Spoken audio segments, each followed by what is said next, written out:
अनंत कोटि दंडवत सतगुरु देव। आज अपना विषय चल रहा है ब्रह्म प्रकाश का 51 श्लोक। यहाँ तक हो गया था कि माया ने तो एक को अनेक दिखा दिया,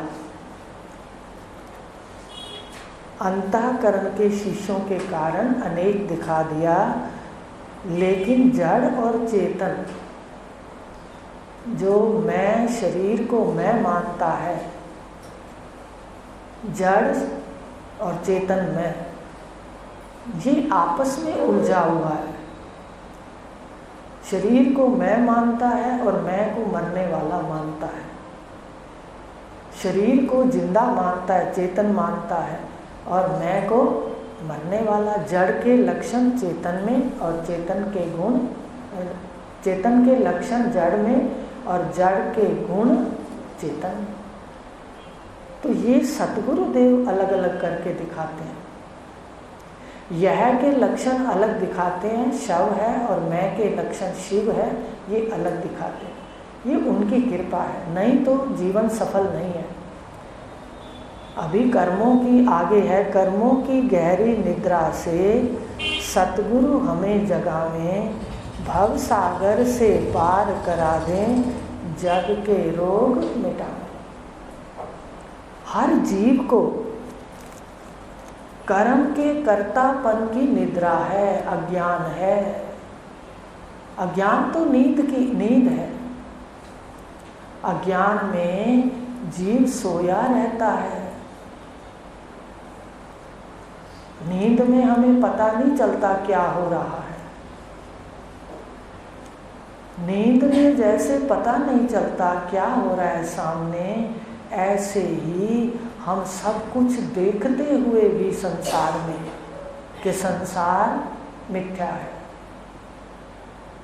सब कुछ यहाँ छूटता है, कोई आ रहा है, कोई जा रहा है। कहीं जन्म के होने की खुशियाँ मनाई जा रही हैं और कहीं शरीर छोड़ने का गम मनाया जा रहा है।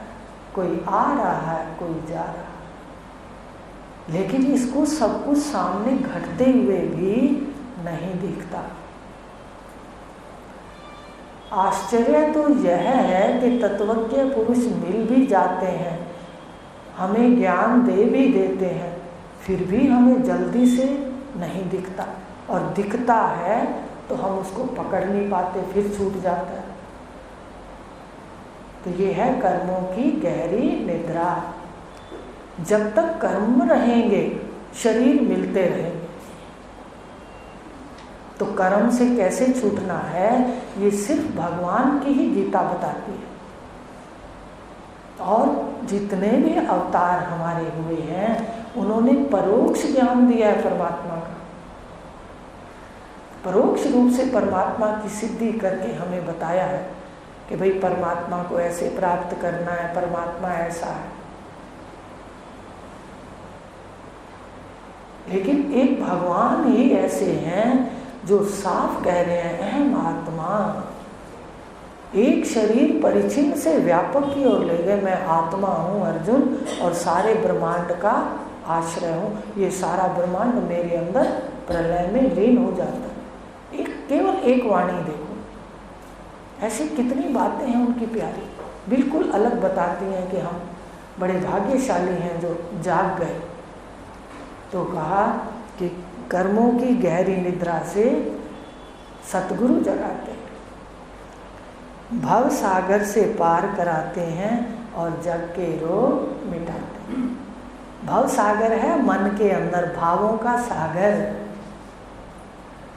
भावों के सागर में हम अंदर डूबते रहते हैं, गोते खाते रहते हैं, हर व्यक्ति की बात याद करते रहते हैं।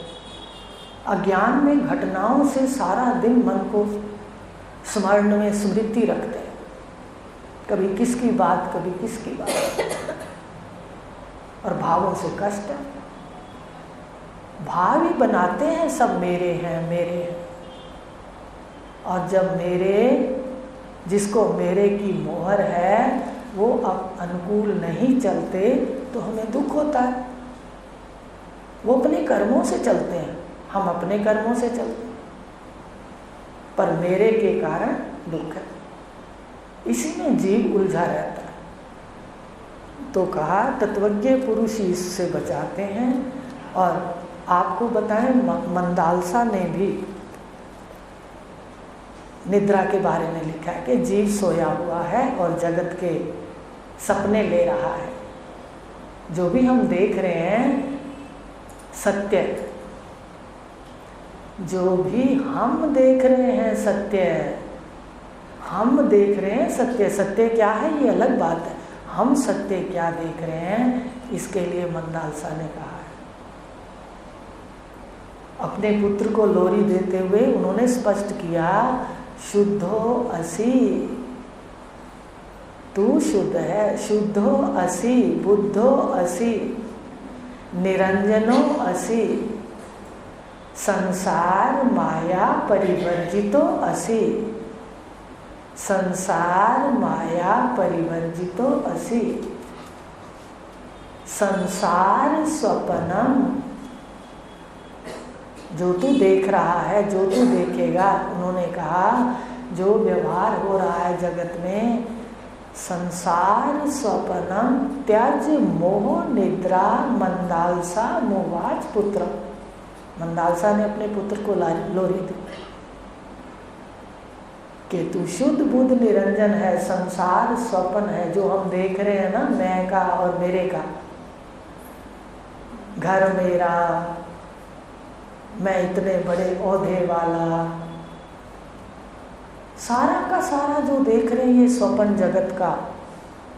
जितना हमें प्यारा लग रहा है, जितना हमें द्वेष वाला लग रहा है, ये स्वप्न है। मंदालसा ने पुत्र को कहा त्यज मोह निद्रा, ज्ञान की निद्रा को त्यज।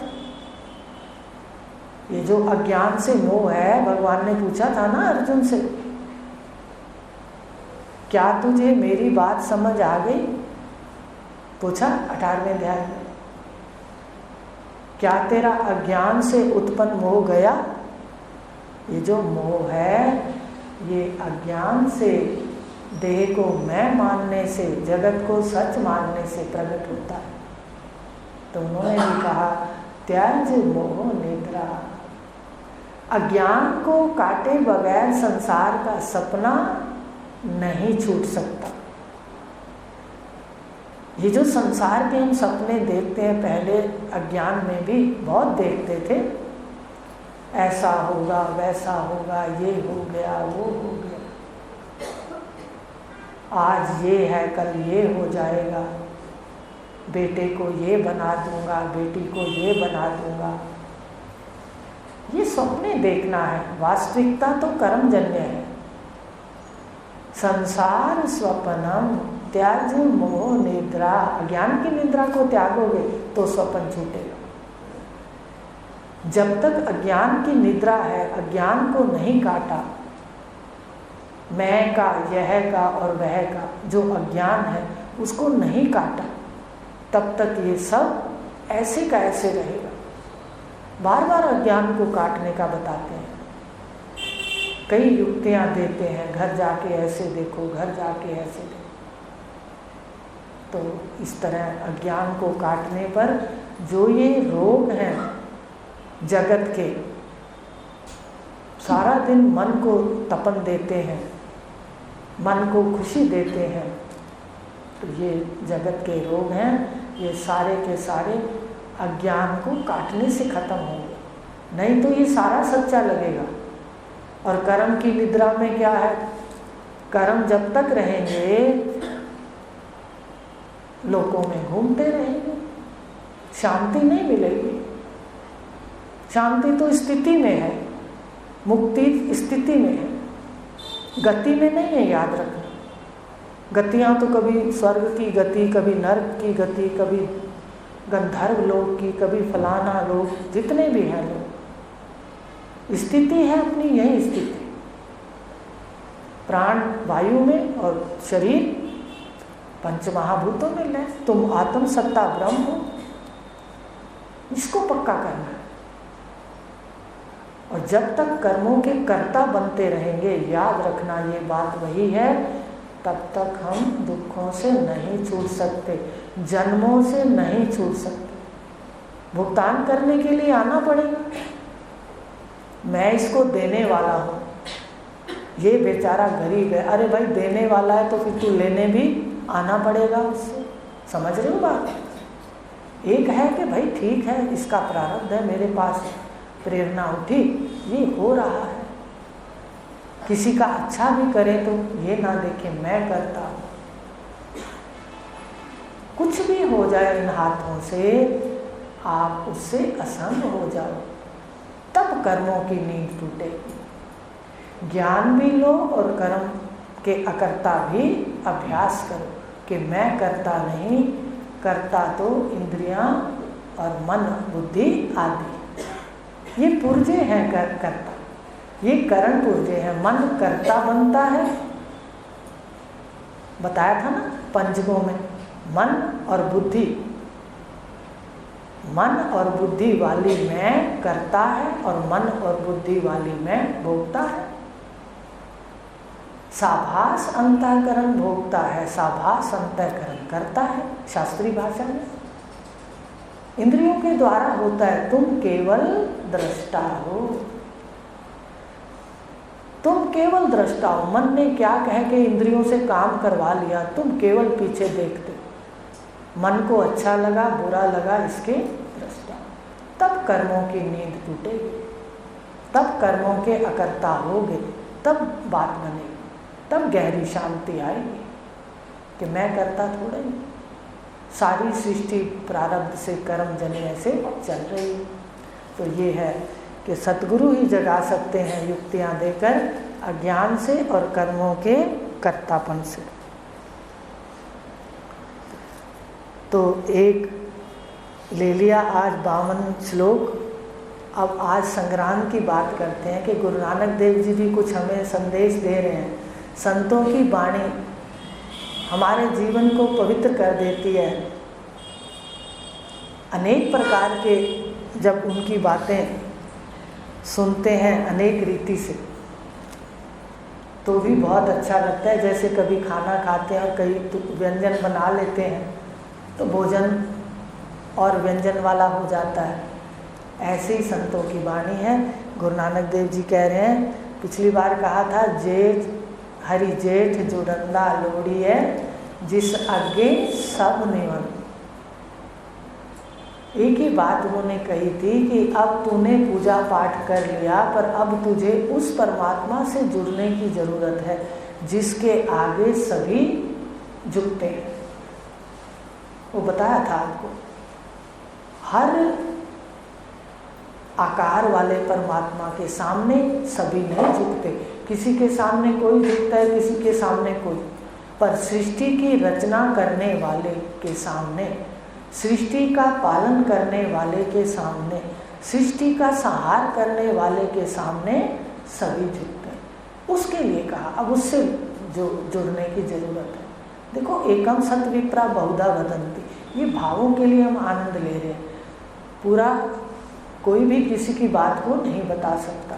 तो दूसरी बात अब आषाढ़ में कही, आषाढ़ तपंदा तिस लगे हरि नाम न जिन्ना पास। अब बताइए, यहाँ पर ध्यान देने वाली बात है कि अगर बाहर का आषाढ़ कहेंगे गर्मी, तो वो तो सबको लगेगी, चाहे ब्रह्मज्ञानी है चाहे अज्ञानी है। तो लक्ष्य अर्थ में गुरु नानक देव जी परमात्मा की बात कर रहे हैं कि देखो, मन जो है, जिस मन के अंदर परमात्मा का वास नहीं है, परमात्मा का सिमरण नहीं है, प्रेम नहीं है, उसको जगत रूपी संसार रूपी आषाढ़ ये तपाएगा।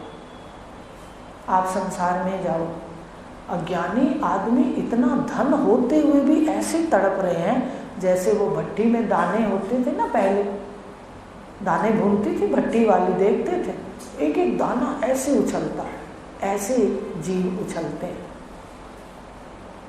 तो ये बात गुरु नानक देव जी ने कही कि जिसके परमात्मा का नाम जिसके पास नहीं है, उसको संसार का आषाढ़ उसके मन को तपाएगा, उसको तपन लगेगी। जग जीवन पुरुष त्याग के मानस संध्यास। क्या लक्षण दे दिए आगे कि जो जगत का जीवन है, जगत कहते हैं इस सारे पिंड ब्रह्मांड को। पिंड और ब्रह्मांड हर क्षण गति कर रहा है। जगत जो गति कर रहा है वो जगत है। तो इस जगत को जो जिंदा रखता है, जो जीवन देता है, उसको भूल करके ये जीव मनुष्यों की आस रखता है, मनुष्यों की आस रखता है, मनुष्यों का सहारा लेता है। मुझे पुत्र पालेगा, मुझे पति पालेगा, मुझे पत्नी करेगी, जो भी कार्य है इस तरह रहता है। लेकिन हर व्यक्ति की परमात्मा की तरफ से जीवन का भरण पोषण होता है, परमात्मा की तरफ से होता है। और परमात्मा के पास कर्म जमा होते हैं उस व्यक्ति के। बस भूलकर अपने सारे बातों को भूलकर केवल कर्म को देखना चाहिए कि कर्म कैसे हो रहे, क्योंकि कर्म से परमात्मा में हमारा भंडार कर्मों का इकट्ठा होता है और वहाँ से फल मिलता है। परमात्मा ने भी कह दिया, लोगों, कृष्ण भगवान ने, लोगों की कर्म क्रियाएं परमात्मा ईश्वर भी सृजता नहीं, ये आप ही करता है सब कुछ। तो जग जीवन क्या गलती करता है जीव? परमात्मा को भूलकर मनुष्यों के पैरों में गिरता है। तू मेरा करेगा भला, तू मेरा करेगा। जग जीवन पुरुष त्याग के मानस संधियास, दुई भाई विगूचिए गल पै गई जम की फांस। इसको परमात्मा से भिन्न सभी अच्छे लगने लग गए, परमात्मा को भूल गया, मनुष्यों की आस करने लगा। और माया, दूजा कहते हैं माया को, ये माया को बहुत, माया इसको प्रिय लगने लग गई। मायावी रिश्ते नाते सब इसको प्रिय लगने लग गए, तो इसके गले में यम की फांस पड़ गई। यम की फांस का मतलब है जन्मना और मरना। जब इसको परमात्मा से भिन्न दूसरा भाने लग गया, माया भाने अच्छी लगने लग गई, उसमें डूबने लग गया, परमात्मा को भूलने लग गया, तो यम के इसके गले में फांसी पड़ गई जन्म मरण की। जेहा बीज सोलूने मत्थे ते लिख्यास। फिर जब इसको माया अच्छी लगने लगी, तो जैसा बीज बोने लगा कर्मों का, वैसा फल मिलने लग गया। और वो फल भी कहाँ लिखा है कर्मों का? कहते माथे पर लिख दिया। माने हाथों की और माथे की लकीरों में जानकार पढ़ लेते हैं। अपने भारत की संस्कृति के अंदर ज्योतिष विद्या कितनी आगे है, वो पढ़ लेती है, पढ़ लेते माथे से।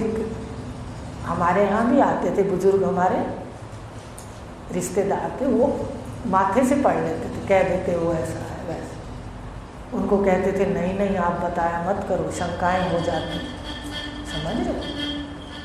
तो जो गुरु नानक देव जी कह रहे हैं भाई तेरे मत्थे पे सारा लिखा जाएगा, माने तेरे अंदर उसकी किताब है कर्मों की, भाग्य की। जैसा कर्म किया वैसा ही फल मिले।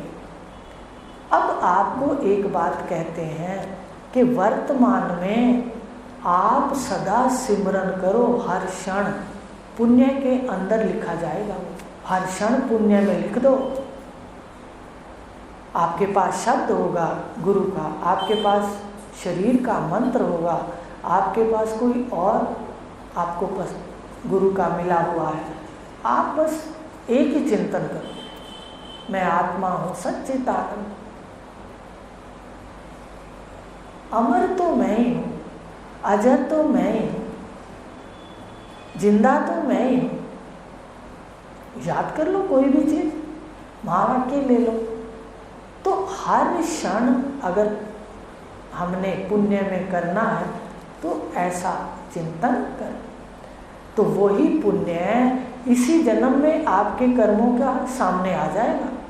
फल वृक्ष बनते ही आज के वर्तमान के जो किए हुए शुभ कर्म हैं इसी जन्म में मिलने लग जाएंगे। आप जानते हो कोई बीज होते हैं जैसे मूली का है, गाजर का है, प्याज का है, या छोटी छोटी धनिया का है, छोटी छोटी चीज़ें, ये तो बड़ी जल्दी आ जाते हैं, इनमें तो बड़ी जल्दी फल लग जाता है।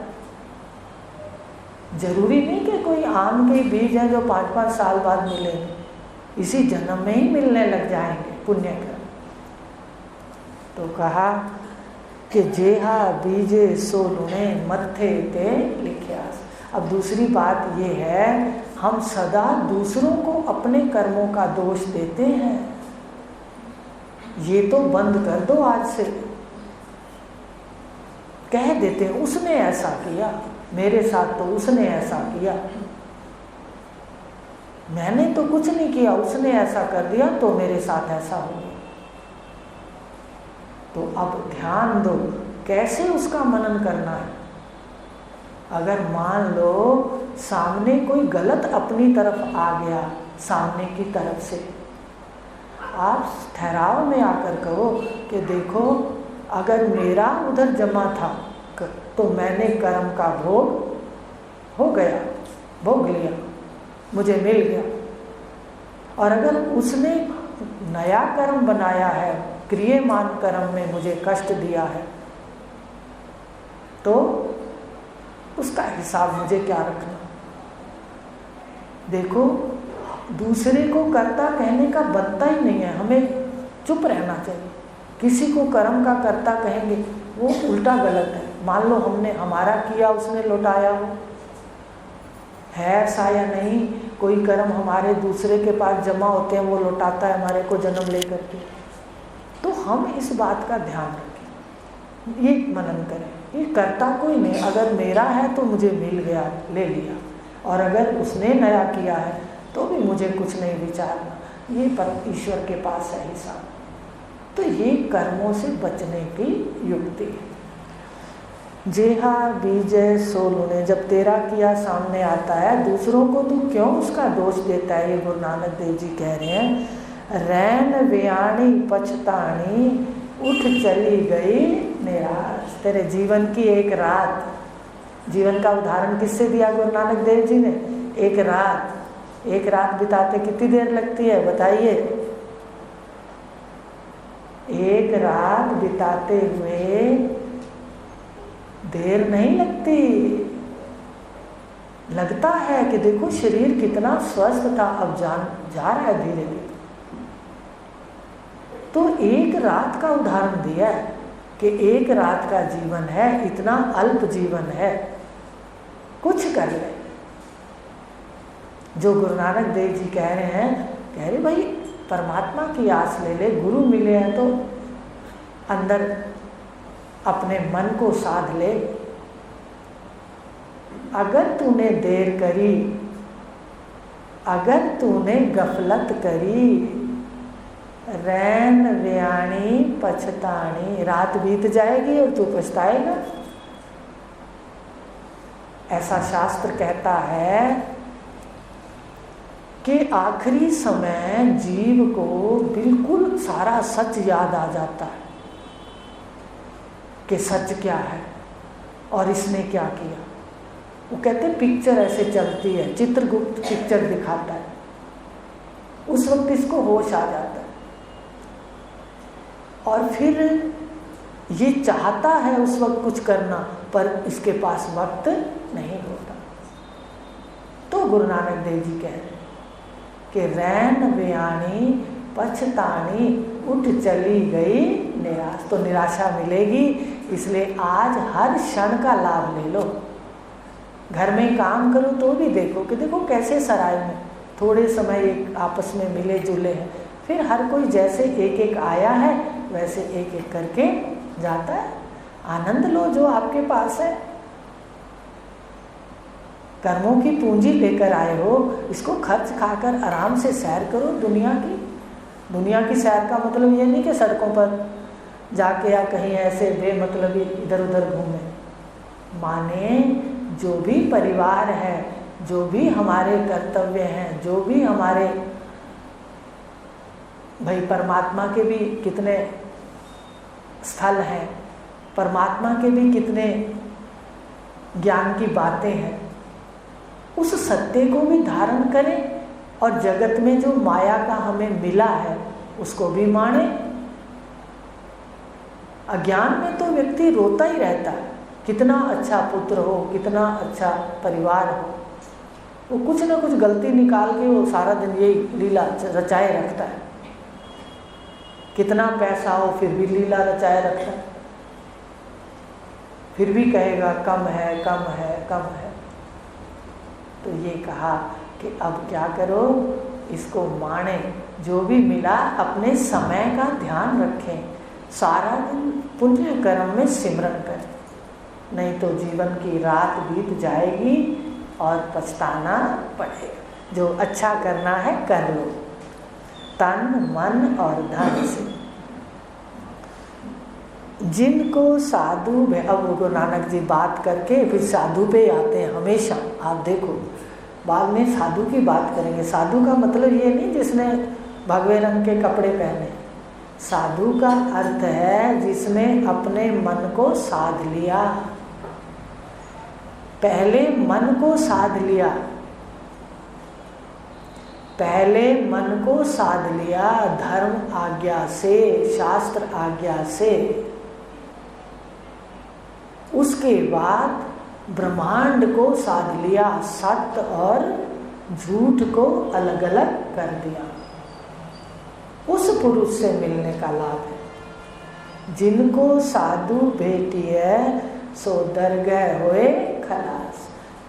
जिनको साधु पुरुष मिल जाते हैं वो व्यक्ति ही परमात्मा के दरबार में शुद्ध हो जाता है। खालिस माने शुद्ध, पवित्र हो जाता है, उसका मन पवित्र हो जाता है। इसलिए यहाँ पर देखो आपको बताया जाता है कि देखो जब तक मन को सीधा नहीं करेंगे तब हम ज्ञान भी लेंगे और उशृंखल हो जाएंगे, क्योंकि ज्ञान बोलते रहेंगे लेकिन उस तरह का ढला नहीं होगा। कोई परिस्थिति आएगी तो हम अज्ञानी जैसा व्यवहार करेंगे। बात समझ रहे हो? तो साधु पुरुष का यही अर्थ है, पहले मन को साफ करें, पहले मन को साधें और जब सध जाएगा, जब सध जाएगा शमदम आदि इसमें आ जाएगा तो ब्रह्म सूत्र भी कहता है कि भाई ब्रह्म ज्ञानी के लिए कोई कर्तव्य नहीं। शुरू में थोड़ी कहता है कि तुम्हारे लिए कोई कर्तव्य नहीं, शुरू में तो कहता है वर्ण धर्म के अनुसार कर्म करो। हमें वो बात नहीं सुननी कि ब्रह्म ज्ञान में क्या है, वहाँ तो कुछ भी नहीं है। अरे पहले कुछ है उसमें से तो निकल, कुछ नहीं बाद में कहना नहीं होता। शास्त्रों में लिखा है जो कहता है वो होता नहीं और जो नहीं कहता वो होता है, ये लक्षण है। तो ये बड़ा रहस्य है, कहाँ कहता है कहाँ होता है, लेकिन हमें अपनी साधना करनी। मन के अंदर अपवित्र आने ना दो, आए तो मंत्र से बाहर भगाओ। अगर ज़्यादा मन काबू ना हो तो शब्द लेते रहो। किसी का भी आता है विपरीत, बाहर निकाल दो।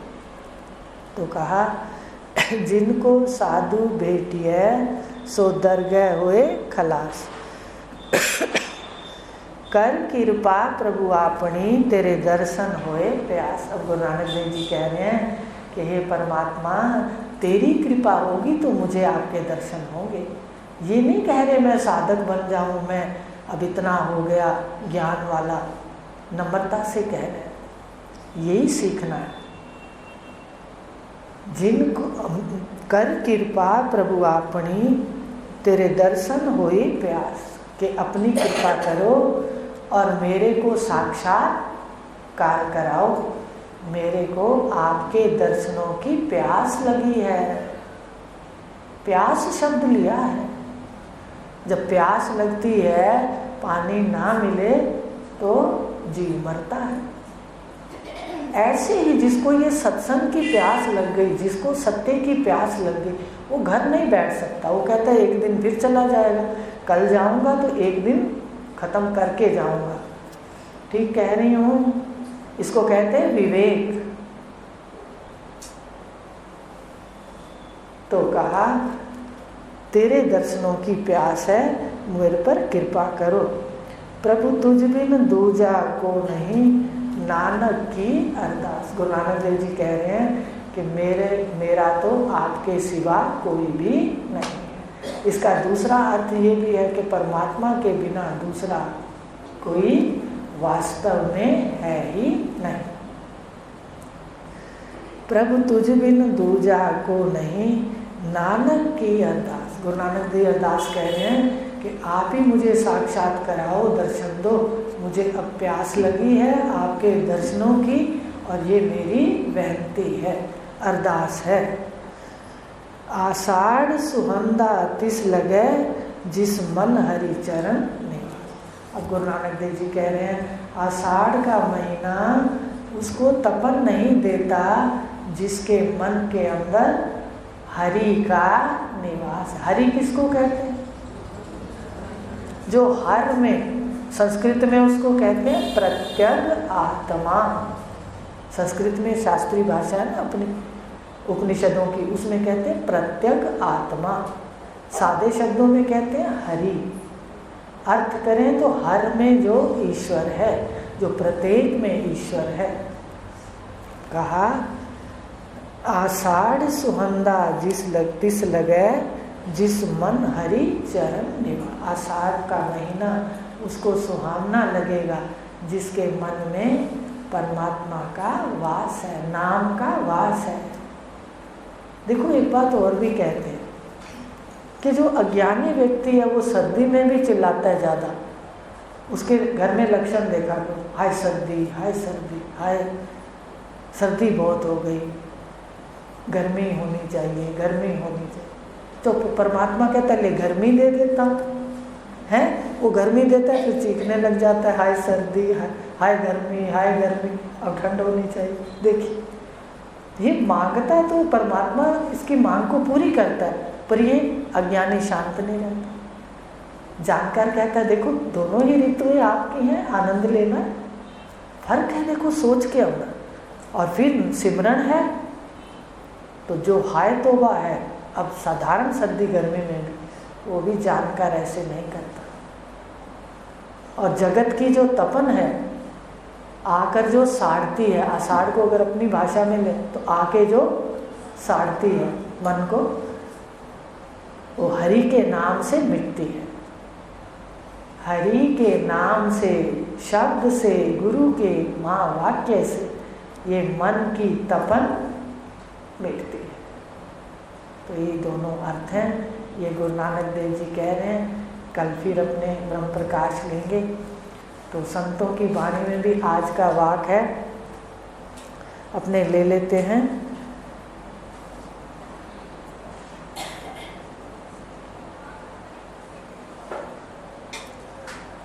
इतना ही ध्यान रखना, आषाढ़ सुहंदा तिस लगे, जिस मन हरि चरण। तो यही देखना कि मन सदा महावाक्य में रहे, शब्दों में रहे, या परमात्मा की उसमें याद में रहे, बुराई को आने ना दे। गेट बंद कर लो मन के, जब सामने कोई बुराई आए कैसे बंद करने हैं, यही गुरु नानक देव जी ने कहा, नाम का सिमरन करना है। अगली बार फिर लेंगे ब्रह्म प्रकाश। ओ